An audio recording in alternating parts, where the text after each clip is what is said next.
great resources there. All right, so our speakers today, I'm not quite sure why this didn't come together the way I wanted it to, but let's introduce our speakers today. So we have Mason Lisenby. He is a full-time firefighter and advanced EMT for Unified Fire Authority for almost 4 years. Prior to his structure fire career, he was a wildland firefighter for 6 years. He's an avid outdoorsman. He spends all his free time mountain biking, fishing, and climbing. And if you're friends with Mason, you saw some pictures of some fish that he caught while ice fishing recently. So it's a lot of fun. And Kaylee, I don't want to pronounce your last name wrong, but Witrowski, hopefully. Grew up in rural Alaska and has been an EMT since 2013. She's gained remarkable experience as a volunteer EMT in Nome, Alaska during that time. And then she obtained her paramedic degree from Weber State University and has been a full-time firefighter paramedic for Lehigh Fire Department for a year. She spends most of her free time fishing, doing yoga, and climbing. And then those of you that have been joining me for a while are familiar with Crystal Tucker. She joined us for hunting safety last year. So she's a sergeant with the Utah Division of Wildlife Resources, where she's worked for the past 8.5 years. She spends her time combating aquatic invasive species like the quagga mussels in northern, central, and northeastern Utah through boating enforcement and field operations. You may see her this summer float around Flaming Gorge, Bear Lake, and Strawberry. So Crystal, we are going to Flaming Gorge in June, so maybe we'll see you there. She enjoys spending time with her husband and 2 kids, as well as getting out to hunt, fish, kayak, hike, and camp. And then don't be surprised to see her out in camo next time you're out in the field. So I want to thank all of our folks that are going to present with us today. So just so you guys know, I don't know, Crystal, if you guys decided who is going to go first. I think I'll be going first, and then they'll be following up with their own presentation, kind of following together with what we're talking about. Fantastic. And then I did make you co-host, so you can share, or I can pull up that email you sent me. Let's see if I can share it. Okay. And thanks again for inviting me. I had such a great time last time. I'm excited to be here again. Yes, I'm happy to have you back. Okay. Is everybody able to see my screen? Yes, we can. Okay, perfect. Let's make sure that that's in. Okay. Alrighty. Well, welcome everybody. Thank you very much for coming. And I find this is a really interesting topic. I'm originally from California. So as you can imagine, my first year of going on the ice as a conservation officer, checking licenses was a little bit daunting. I thought my fellow officers were teasing me when they said that cracking ice is safe ice. But that's actually one of the things that's very true. We'll talk about ice safety today. It can still kind of pucker you sometimes though, being on the ice. And it's one of those things you really want to always be very, very careful for. If you guys ever have any questions while I'm talking, feel free to raise your hand or do gosh, I don't use Zoom as much as I use Google Meet, so I don't know what all they have on this one, but I'm sure that we can use the chat or whatever if you have any questions. Can everybody hear me okay? Good. Okay. Sorry, I was stuck on mute too. So no, we can hear you great. Okay, perfect. So for anybody who's spent any length of time in Utah, we all know that our weather changes very quickly and can become hazardous with little to no warning. And that's really true in the winter. So the whole purpose of this training is just emphasizing safety for those who are recreating on the ice. And since my kind of realm is ice fishing more than anything else when it comes to ice safety, I'll probably be hitting that a little bit harder, but that could be anything from skating to playing hockey, really anything, walking on ice, and, anything that has to do with being on that hard surface. As you guys can imagine, potential hazards, and my fellow presenters are going to be going into this a bit more. Hazards that come along with winter weather, hypothermia, frostbite, slips and falls. That really hurts on ice if you've ever done it like I have. And eye damage. I always like to wear sunglasses just due to that reflection. You can actually get kind of some facial burns because of that reflection of the sun on the ice and the snow. So it's always Crystal, did you advance your slide? Because I still see your first slide with all your kiddos and the dogs. Oh, you can only see my kiddos and dogs? Yeah. Second, sorry. No, that's okay. Just wanted to make sure. I love the pictures. Yeah, that's definitely, I appreciate that. I'm glad that that's what I had on there, but that is not what I'm sharing right now. I wonder, can you see it now?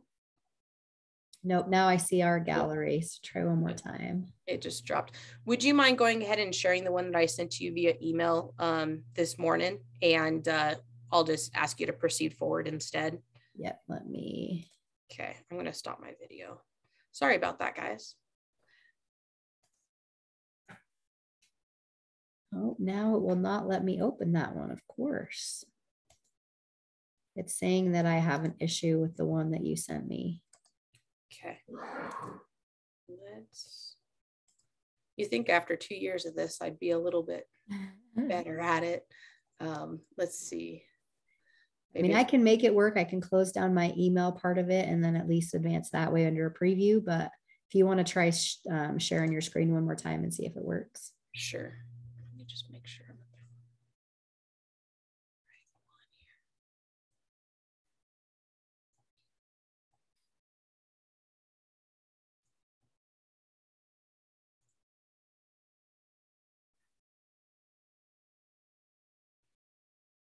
Now I can see your slideshow.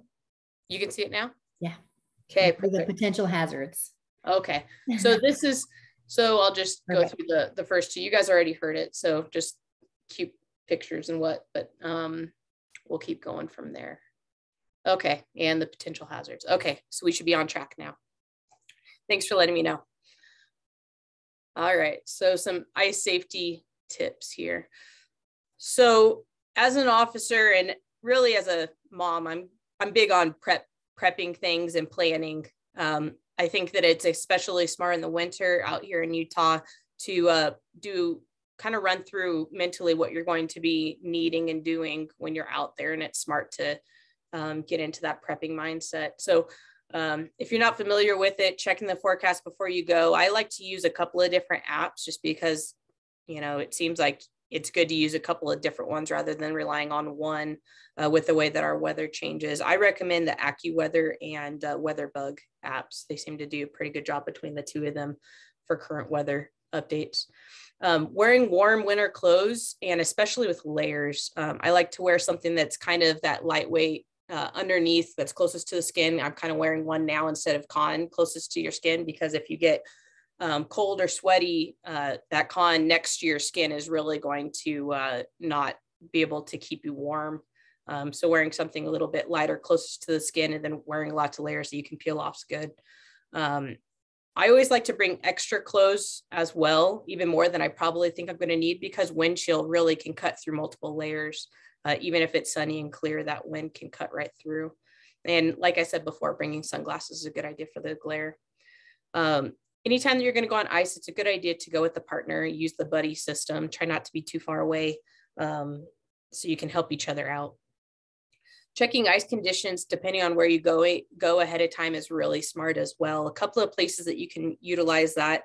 Our state parks website does a really good job for various state parks, and they also have the phone number so you can call ahead of time and ask. The rangers try to do their best on staying on top of what their ice conditions are this time of year. Our website with Division of Wildlife resources for local ponds and reservoirs is a good one too. And sometimes social media has status updates by other winter enthusiasts. We have a lot of outdoors men and women here in the state that they use Facebook and Twitter quite often. And you'll see a lot about ice conditions there. Bringing extra clothing is always a smart idea. A thick blanket to keep in your vehicle. I just like to do that in the winter anyways. I can't say how many times that that's come in handy, and it's just a smart thing to do. When you are going to be going onto the ice, I recommend putting those items that you're going to be utilizing in a backpack or a bag or an ice sled if you have anything like that, to keep your hands free. It's always smart to be able to have your hands out, because that's what's going to catch you if you end up falling through, is just making sure that your hands are going to be available to catch you. And again, anytime that you're recreating out here, letting a friend or family member know where you're going to be when you think that you're going to be coming back is always a good idea. Some important ice safety equipment. It might seem kind of silly to wear a life jacket on ice, but it's not a bad idea at all to have that availability of the flotation. And they make life jackets that are really quite nice nowadays, where they're minimalist and they can have that auto open and manual like the one that you see on the left. They also have these a little bit fancier flotation coats, which it's all kind of built in together. And that's really meant for cold weather anyway. So if you tend to do a lot of things in the cold that are water related, this will probably be a really good option. And ice picks are one of the smartest, cheapest things that you can do to protect yourself. When I was issued my ice fishing gear for checking ice fishermen as an officer, I was given a pair of ice picks similar to these. And the way that I utilize those is just throwing them around my neck when I go out on the ice. And if for some reason you start falling through, you're able to come up, grab those and throw them onto the ice. And those will hopefully grab it, and you can use some of that leverage to hopefully bring yourself up or start calling for help and start having a plan. So those are like at minimum what I think would be really smart to have when you're thinking about going onto the ice. And here's some additional equipment here. A lot of companies that are for sporting equipment, you know, REI, Cabela's, Sportsman Warehouse, Shields, they have these ice kits that are already kind of lumped together with a couple of really popular things, such as the cleats that can go over regular shoes, ice picks, that's just a different style, and a whistle. I mean, whistle makes a lot of sense if you're going to be out in the backcountry, or you're going to be in an area that's a little remote. That's going to, you'll be able to blow on a whistle a lot longer in extreme cold temperatures if you fall in the water than you are going to be able to scream and yell. So it just is a smart thing to have. It attracts a lot of attention. It's kind of the universal distress signals, having a whistle being blown 3 times. So something to think about. The other thing that I was issued as an officer was a throw bag that's very similar to this one, that's pre-spooled, ready to go. Smart thing to have. You can throw it if you're in trouble, or you can throw it to somebody else if you see that they're having troubles out there on the ice. And that way you can kind of maintain your distance a little bit if you're trying to attempt at rescue. Because as you know, if somebody's has already fallen in with the ice, the probability of you going in also, if you get super close to them, is fairly high. So having that distance, but having somebody that they can grab onto and you can kind of work from there with the plan is a good idea. And ice chisels, another smart thing. We recommend drilling holes or using one of these ice chisels to constantly check the ice. Just use it to kind of chip or tap small amounts and hear if it cracks or if it looks like it's starting to get unstable. Hand warmers are pretty obvious, but a great thing to have. I like to have quite a few of these. They come in various options: hand, toes, full body ones that are quite large. This season, I'm also an enthusiast when it comes to duck hunting. So I like to go out when it's cold, and I recently bought a reusable hand warmer. It's an electric one, and these are becoming very popular now. You can find them on Amazon and Walmart and such. A little bit of a more environmentally friendly option. You charge it, and some of them also have ways that you can charge your phone there too, which is a great thing to think about. Something that I didn't realize, because I didn't grow up in Utah, was that in cold weather, your iPhone or your Android often will be zapped of battery because of how cold it is. This is a really good thing to have because it'll keep your phone charged and you can keep it somewhat warm so that you're able to keep communication up. So think about that when you're out there in the cold. Try to protect your phone and make sure that it's going to stay warm so that it won't all of a sudden die on you when you might need it most. Neoprene gloves that are waterproof are so important. Anytime that you're going to be sticking your hand in that ice cold water, it's harder and harder to get it back to your normal 98.6 degrees. And anytime that you can keep yourself more warm out there is going to be safer. So waterproof gloves are pretty essential, and you can find those pretty much anywhere, and they're pretty darn cheap.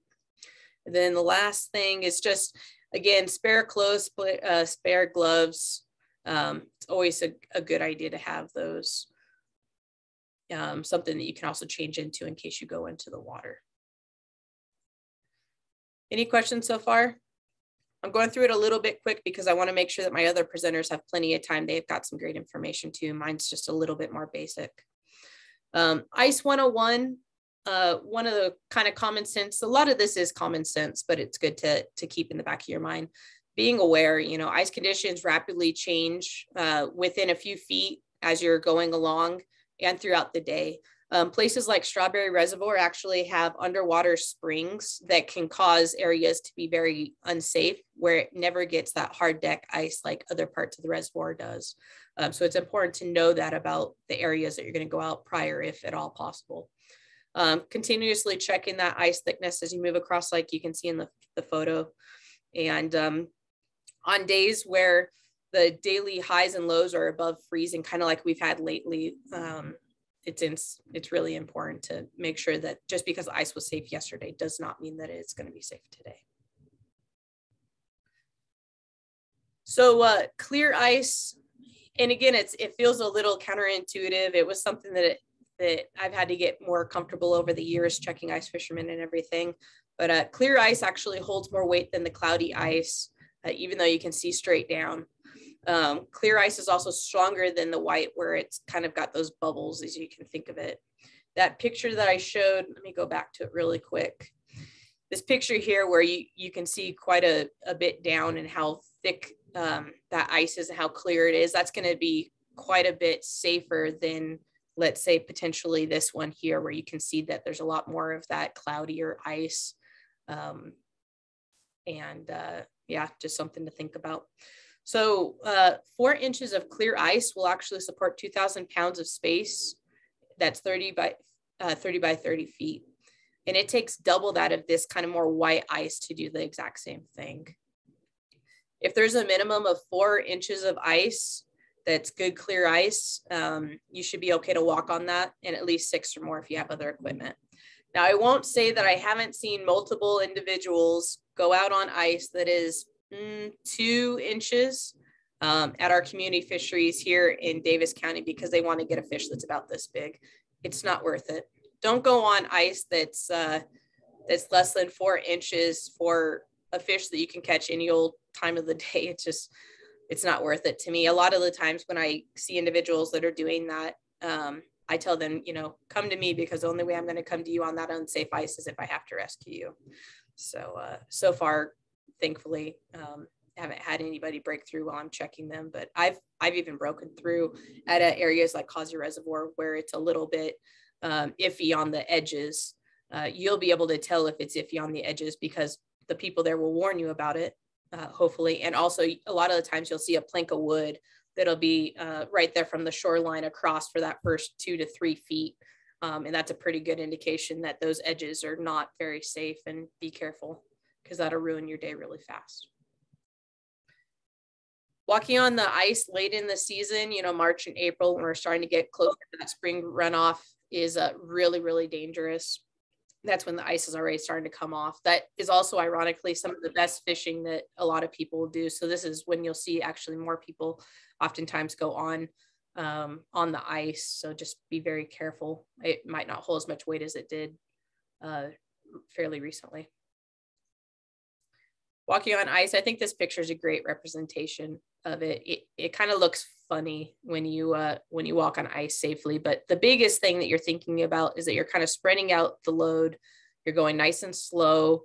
You're kind of doing that glide rather than a hard step. You want to just think light so that you're hopefully being light, because there's nothing worse than when that ice starts popping, and it's not fun. I've had that quite a few times. So kind of think like a penguin, spread your feet out slightly. It'll help improve your balance. Go nice and slow, just take your time, and think like a penguin. Other tips, like I said before, going with a partner is great. If you go through the ice, even with those ice picks, that's a lot of weight that you're trying to bring up and out with your clothes and everything. It's very dangerous. It's very cold. Hypothermia can set in fairly quickly. So we want to get you out of that as quick as possible. Having a partner will help that. At the same time, be very careful that when you're going out with a large group of people, and you're bringing a lot of equipment, that you're not all going in like this one area. And maybe you guys have your portable heaters and everything. And throughout the afternoon, you're watching and you're getting more and more in the slush. Pay a lot of attention to that, because that means that your ice is probably deteriorating. It's safer to spread out the load a little bit more, and be very careful if you're going to be using any heating devices on the ice, that's not actually causing your ice around you to melt a bit. Those ice shelters are wonderful for staying warm and having a little bit of privacy on the ice. But at the same time, it can make everything get a bit warmer. So just pay attention to that. And again, life jackets, I can't stress it enough. You might feel like a goober, but it could save your life. It's a really good thing to have. You can wear over or under your clothing. And there's a lot of options nowadays that are just not as bulky as what we grew up with. Drilling test holes or using that ice chisel to check thickness is a great way to look at it. A lot of the times you're not going to be the first person who's been on the ice. There's probably already old holes that are out there that are partially frozen back over, depending on how long ago. Those are a great way to, take your ice chisel and just pop through those and see how quite thick those are there. So you're not having to go through the whole ice if you don't have a way to drill through. This infographic is from the DNR State Parks, and I've sent this to Jamie. So if you guys needed it, feel free to utilize this. I like to look at this every year. It's a great reminder. 0 to 3 inches, it is just not safe. Even if it's, 3 of really good ice, one step further, it could be 1.5, and it's just not safe. 4 is good for one person with gear, small groups starting to get to 5 and above. Snowmobiles, 6 inches or ATV, 9+ multiple snowmobiles and ATVs. I don't know that I'd ever recommend necessarily having a full vehicle on any of the reservoirs out here. We just don't get the ice thickness that you'll see in like Montana and some of those other states back east. I've seen it, but it always makes me really worry that 1, for that person's safety, and 2, for their insurance claim if that rig ever goes through. I've gone snowmobile ice patrols before, checking people, and it when you hit a patch that's a little bit thin. It's not a great feeling. So you just want to be very careful and use good judgment. So I'm going to just leave that up. But do you guys have any other questions for me? That's pretty much mine, and we'll go to Mason from there and see if there's anything else you guys would like to discuss on it. It's very, very just kind of a really brief overview on what's important. A lot of our websites with wildlife and parks go into this a bit more. Awesome. Thank you, Crystal. So she gave a lot of really good information there. We've got kind of a similar slideshow, but we're more focused on the if things go bad, if you're injured, if you experience frostbite or any of those things. I can get this up. While you share that, Mason, how many fish did you guys catch on your last trip? We got 7 between 2 of us. All right. At least, yep, at the Strawberry. And tomorrow we're going to go to Strawberry together. So kind of some background. Can you guys see this that I'm sharing? Awesome. So this is Kaylee. And then of course that's me. We're first year ice fishermen. Kind of got into it because it just seemed like fun and we love fishing of all kinds. So like, we'll give this a try. That picture of Kaylee's our first day at Schofield. And like Crystal said, we walked out on the ice and we knew it was plenty thick from, that we were on some Facebook groups and talking to some friends, but it was still making a ton of noise. So it's just funny because we were nervous about it, but yeah, she's right. When it's making noise, it is sometimes the safest ice. We just love fishing. Getting into ice fishing, we decided best way to do it safely is to kind of learn for ourselves, and teaching this is kind of how we can do that. So skipping down a little, Crystal covered a lot of the safety information. We're going to kind of get into what is hypothermia, what is frostbite. Kaylee's kind of the expert. She grew up in Alaska. So can you tell us what hypothermia is? Yeah, so we'll kind of just go over a few things like that. ice, whether you fall in or you've just spent all day on the ice and you're getting a little chilly. So mild hypothermia starts when your core body temperature goes below 95 degrees Fahrenheit. So if you experience that, like the shivering, slurred speech, loss of balance, if you or a friend develop that, you just want to passively rewarm them with either getting them new warm, dry clothes, leaving the environment, getting inside if possible. If that's not possible, guarding them from the temperatures or the wind, anything like that with an ice shelter, whatever you can do, using warm packs with like a cloth barrier in between the skin and their armpits and their groins. But if they stop shivering, it gets a little more severe. Moderate hypothermia, if they're below 90 degrees Fahrenheit, you want to do more active external warming. You don't want to put them into like a hot bath or anything. If you're in the hospital or doing the pre-hospital stuff, getting warm IV fluids, you can, depends on what they're doing, if they're going to do a warm body cavity lavage or anything like that, but just kind of that rewarming slowly but actively.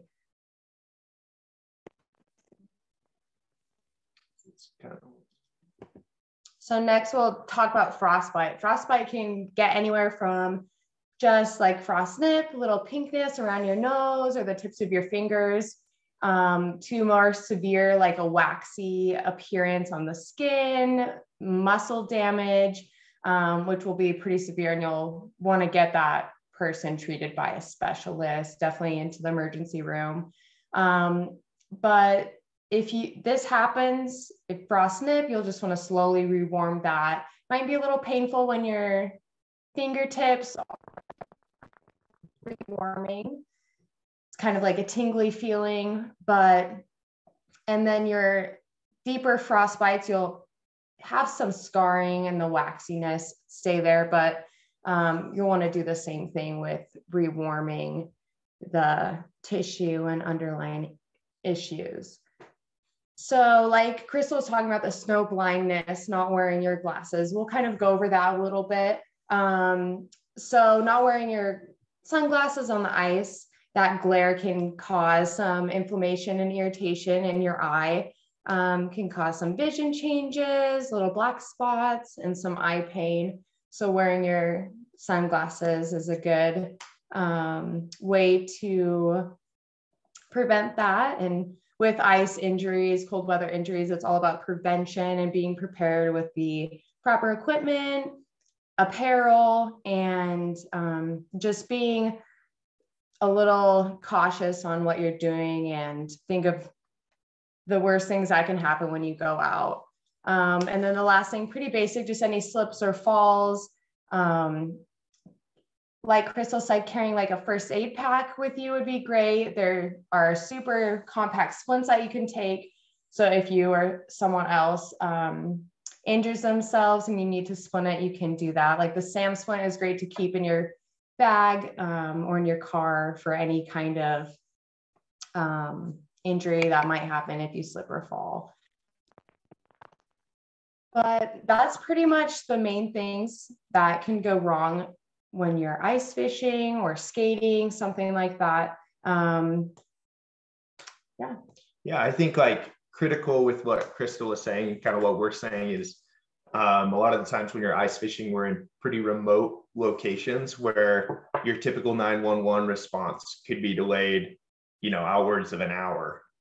So it's kind of on us to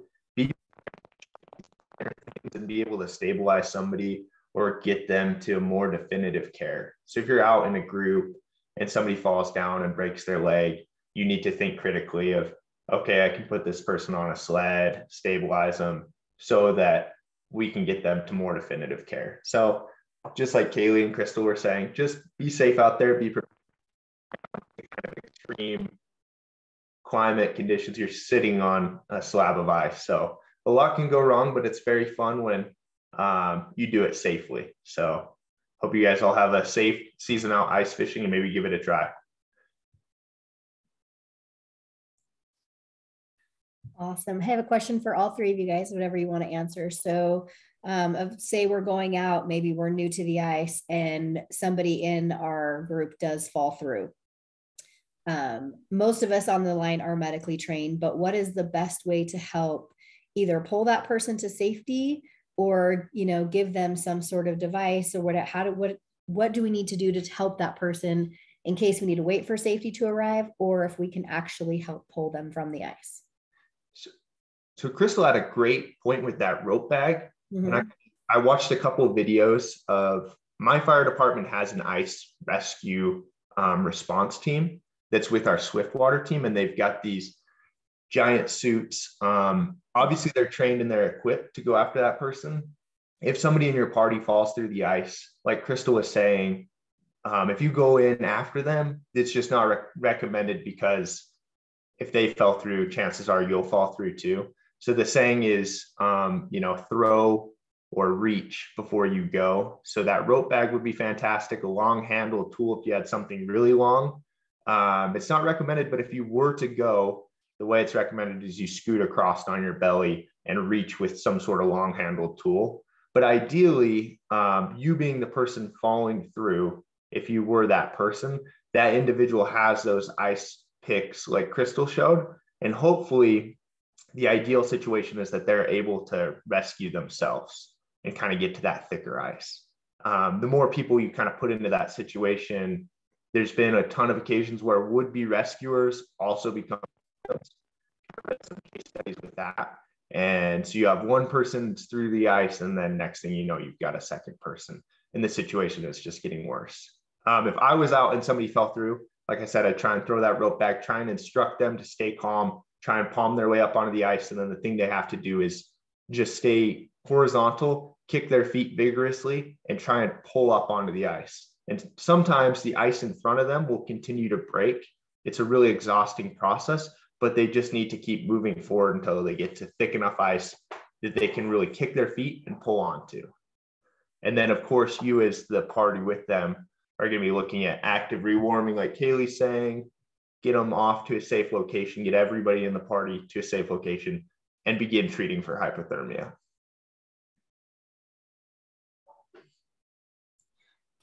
Awesome. I would like to make the point, especially for anybody who doesn't plan on going on the ice, but maybe you're in the backcountry and a lake or stream or something is covered with snow and you can't see it, and you end up going through. It's always good just to have some things, especially in the state of Utah, if you're spending a lot of time in the backcountry and maybe you weren't planning to go on the ice, but end up on it anyway. Absolutely. Jamie, one thing I'd recommend too, this was kind of the Christmas present that I asked for my husband this year, through my job as well as through hunting and fishing and camping and all that good stuff. A lot of the best parts of Utah are outside, where you're very remote and there's really no signal for our phones and anything. So something that I'd recommend, if you guys can see that okay, this is one of those Spot X devices. It's a satellite phone and it's not too expensive to set up the subscription. But this particular one, I can set up text messages to go send out to so many phone numbers and such, as well as rescue, send direct help through an SOS signal. If you're an individual who likes to be out in the backcountry and your phones aren't reliable, this is a great, not that expensive tool that you can have for a variety of reasons, just to keep you safe. So I highly recommend it. I haven't got to play with it yet, but I'm looking forward to it. Hopefully never need it for the SOS part. No, I love that, Crystal. Every time I talk about Stop the Bleed, that's one of the questions I ask in the class is, how many of you love to be outdoors and go out in our mountains or go out hunting? And how many of you actually have a signal? So if something happens, what do you do? So I always am pushing out having those satellite phones, having something else that you can get through. So I thank all three of you for coming today. If you guys have any questions, put them in the chat, come off mute and ask. anything that maybe we didn't talk about or you guys were wondering about, we've got the experts here. So ask your questions.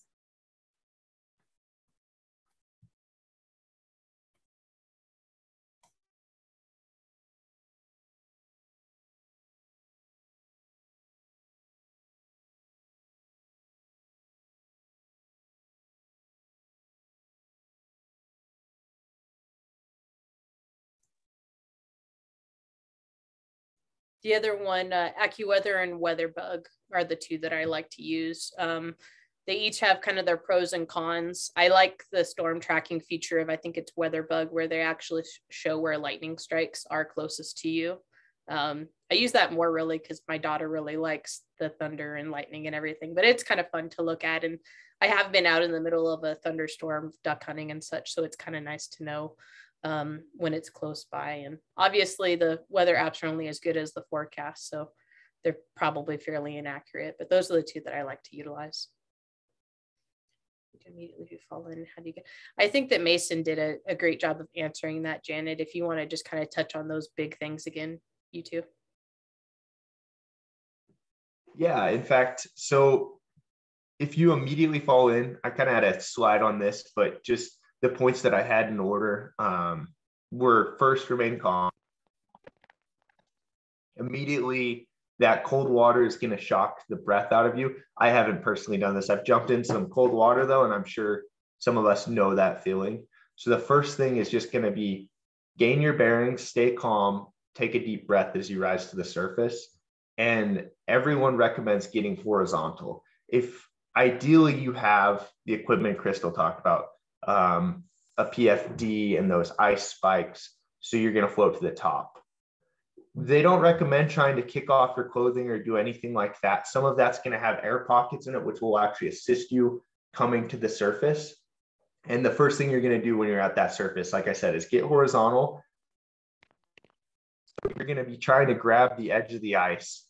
Ideally, you have the picks. If you don't have the picks, you put your hands out flat palmed and you try and both push down to kind of lift yourself up, and then also kind of like you're getting out of a pool. And while you're doing that, you're just vigorously kicking your feet in order to propel yourself up onto the ice. And then also be cognizant of, like, if I fall through the ice, in front of me, it could be thinner ice, like I'm going out into thinner ice. It held me back here. So instead of me propelling myself into further and further thin ice, think for a second, where's going to be my best exit strategy? And that might require you to turn all the way around and then try and go back this way. And just have the presence of mind to know that. Typically, you're going to want to go back where you came from. See, some buddies that have a rope. Just kind of make an exit strategy before you start exerting yourself trying to get up onto the ice, because oftentimes you will continue to break through. Yeah, and if you get like winded, you're running out of energy, and it's cold enough, you'll want to just lay your hand. That will help you stay there until someone can help. If you've called help and you're unable to get up, you're kind of stuck, leave your arms on the ice and hopefully it'll freeze, and that will give you some. It can't just keep you there until help arrives. Like we said, it could take a minute getting rescuers there. Like Crystal was saying, it's just not recommended to go alone. So even if it isn't necessarily people in your party, but if you see, it always makes me more comfortable if I see other groups of ice tents out there, because number one, I know the ice is strong, they're out ice fishing, but if I had an emergency, I could call and there'd be ample people to come help me. So that's what I would say if you fall through.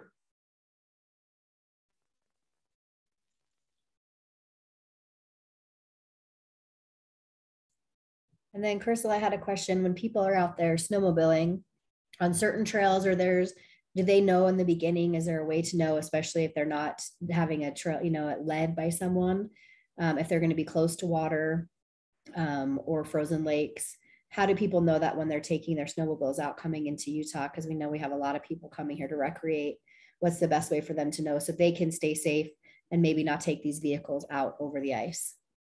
Yeah, I think that's a great question. Really important. I think some of the best ways that you'd be able to prepare yourself for that is to kind of know the area. And if you're not familiar with that area, you could get a map of kind of that area. When you were saying that, immediately came to my mind was the Hyena lakes, because there's so many of them out there. Some of them freeze really good. Some of them could still be potentially dangerous. We try to have as much signage as possible as state entities, and I would imagine the Forest Service and BLM would agree on that as well, so that there would be signage prior to it. But it is tough if you're going across and you see a snow-covered area that kind of looks like a meadow. It's possible that it is a lake there, and you can't necessarily see that. I think that we do our best to try to make sure that the established trails, especially the ones that are groomed, are going to either go around lakes where you couldn't necessarily go onto it directly, or it would show through signage and it'd be a little bit more apparent that, hey, you may be going from excuse me, hard ground to water. But I would recommend having a map of the area that you're going to be recreating. You're going with somebody who knows it, asking lots of questions. If one of the big things I've had that's kept me safe throughout my career in life is trusting my gut instinct too. If I start thinking like, hey, this doesn't feel right, or this looks wrong, or I feel like I'm off the trail, it's probably because I am, and my gut's, saying it a little bit faster and my brain's kind of catching up on it. So I'm a strong believer in that gut instinct as well. Prep yourself as best you can. Try to make wise decisions. Don't let the thrill of being on a snowmobile kind of get away from you, and just pay attention while you're out there, because it is one of the more dangerous recreational things you can do in the backcountry.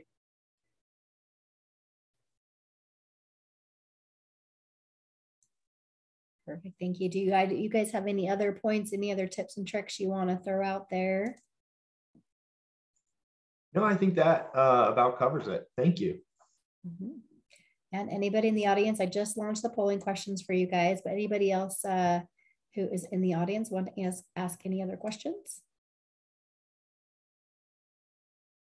I'd be a poor game warden if I didn't also say that if you choose to go out hunting or fishing or whatnot, know the recreational, know the regulations before you go. Some of our waters, such as Strawberry, have a fairly stringent set of regulations, and we'd hate to see you out there on negative circumstances, because those officers are out there patrolling in the winter as well. Mm-hmm. And good job on you guys for catching some fish out of Strawberry. That's one of my favorite lakes to go, and I'm a little jealous. I haven't been able to go this year. Hopefully we catch some tomorrow. I'll keep my fingers crossed for you guys. Yes. All right. Well, thanks you guys for joining us. Crystal, I'm excited to say that we're going to have you back in a couple months to talk about safety around the wild animals getting out there. But again, thank you for everybody for joining us. Thank you for giving us your afternoon, and hopefully you can join us next month. And again, Trauma Ground Rounds for Thursday. So everybody have a great day.